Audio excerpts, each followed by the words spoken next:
La Côte d'Ivoire est en chantier. La croissance économique est en pleine visée. Les autorités du pays mettent tout en œuvre pour l'atteinte de l'émergence. Les grands chantiers en cours à Abidjan en sont de parfaites illustrations. Abidjan, la capitale économique de la Côte d'Ivoire, est la ville la plus peuplée de l'Afrique de l'Ouest francophone et la deuxième plus grande ville et troisième plus grande agglomération au sein de la francophonie. Avec ses près de 5 millions d'habitants, Abidjan représentait en 2014 60% du produit intérieur brut du pays. Le district autonome d'Abidjan, dirigé par M. le ministre-gouverneur Robert Begré-Mambé, travaille à faire de cette ville une cité moderne et prospère au diapason des grandes villes de ce monde. Pour ce faire, le district autonome d'Abidjan a mandaté le révérend pasteur Janvier Koukou-Boabré, président du Conseil des églises évangéliques de Côte d'Ivoire et conseiller spécial de M. le ministre-gouverneur du district autonome d'Abidjan, pour conduire une mission de découverte et de partenariat en Corée du Sud, 8e puissance économique mondiale, pays au dynamisme reconnu et dont la population a grandement favorisé la croissance grâce au changement de sa mentalité. Cette mission a été rendue possible avec la collaboration et l'appui de l'ONG International Youth Fellowship IYF, une organisation internationale de jeunesse créée en Corée du Sud par le révérend pasteur Ok Soo Park. L'objectif d'IYF est d'entraîner le cœur de la jeunesse mondiale à l'effet de lui inculquer une mentalité saine et forte, prête à relever tous les défis. Au chapitre des activités, le représentant de M. le ministre-gouverneur Robert Begré-Mambé a d'abord assisté au Christian Leaders Fellowship CLF, un programme de formation destiné aux plus grands leaders chrétiens du monde. Le révérend pasteur Janvier Koukou-Boabré, selon ses dires, en a tiré un grand bénéfice. À Séoul, capitale de la Corée du Sud, l'émissaire du ministre-gouverneur Robert Begré-Mambé a été reçu en audience par M. Lee Ge-ho, ministre sud-coréen de l'agriculture, de l'alimentation et des affaires rurales.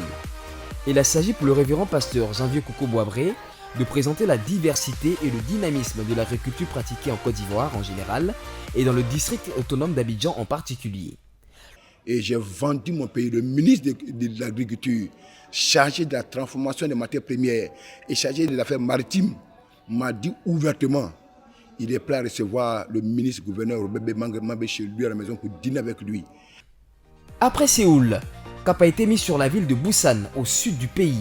Busan est une ville portuaire très importante de Corée du Sud et la deuxième ville la plus peuplée de Corée du Sud après Séoul.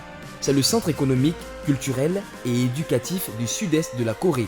Son port est le plus important du pays et le 9e du monde.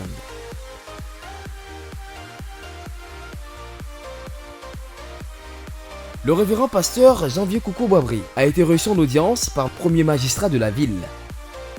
L'émissaire du district autonome d'Abidjan a évoqué un projet de jumelage des deux grandes villes. De belles perspectives d'échanges culturels, économiques et industriels sont envisagées. C'était un jumelage avec la ville de Busan et Abidjan. Et l'ouverture des hautes technologies, de la haute connaissance de la Côte du Sud à la Côte d'Ivoire. Maintenant, Busan va transformer Abidjan. Abidjan va devenir une autre Busan. Les immeubles sont partout, les grandes usines, les grandes technologies vont descendre à la Côte d'Ivoire.